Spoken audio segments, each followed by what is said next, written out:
Les masques de collision. Bonjour à tous, bonjour Compile. Bonjour Cyril, de quoi vas-tu nous parler aujourd'hui?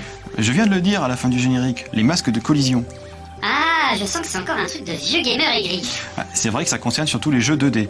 Pour ceux qui suivent, on en a déjà parlé dans Superplay.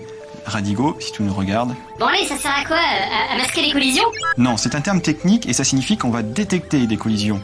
Par exemple, dans un shoot'em up, le vaisseau du joueur va tirer des projectiles. Et si ces projectiles atteignent un vaisseau ennemi, alors il y a collision entre les deux sprites. Attends Cyril, là, c'est une blague?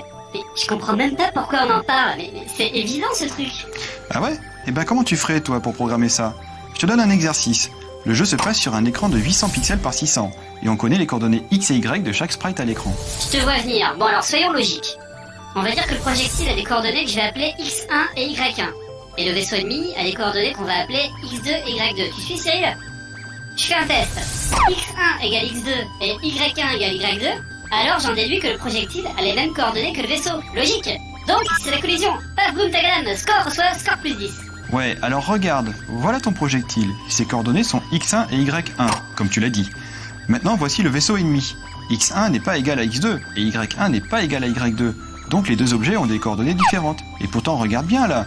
Y a pas paf boum tagada score truc bidule? Ah ouais c'est sûr, vous êtes exigeants aussi vous les gamers. C'est à ça que sert le masque de collision. C'est une zone définie par le programmeur pour chaque sprite qui est stocké sous forme d'objet graphique. Il peut avoir la même forme que le vaisseau, ou être plus petit, plus grand. Ça dépend du gameplay qu'on veut donner au jeu. D'accord, donc il y a collision quand deux masques de collision se recouvrent l'un l'autre, c'est ça?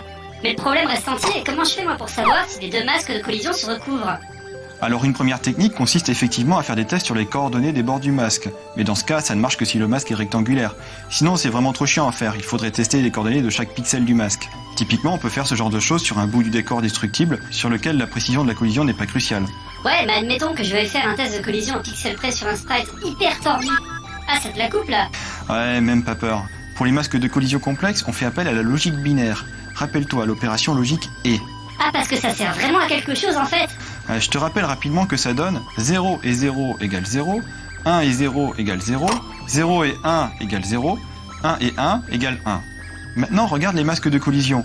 Tu n'as pas remarqué qu'ils étaient en une seule couleur? Les pixels sont noirs ou blancs.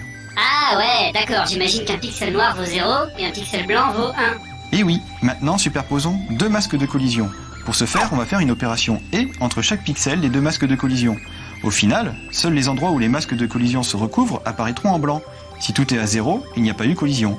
Par contre, si dans le tas il y a des 1, alors, paf boum. Tu sais Cyril, tu me fais rigoler quand même. Tu crois que je vais gober ça? J'en ai vu des jeux 2D, mais j'ai jamais vu des masques noirs ou blancs clignoter à l'écran.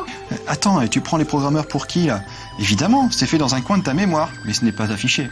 D'accord, mais ça fait quand même pas mal de choses à programmer tout ça. Et tu sais quoi? Sur les consoles et les bornes d'arcade, tout ça était fait en hardware. Encore? Putain, j'ai vraiment l'impression qu'on se fait avoir nous les ordis. Les données ont été traitées, sauvegarde en cours.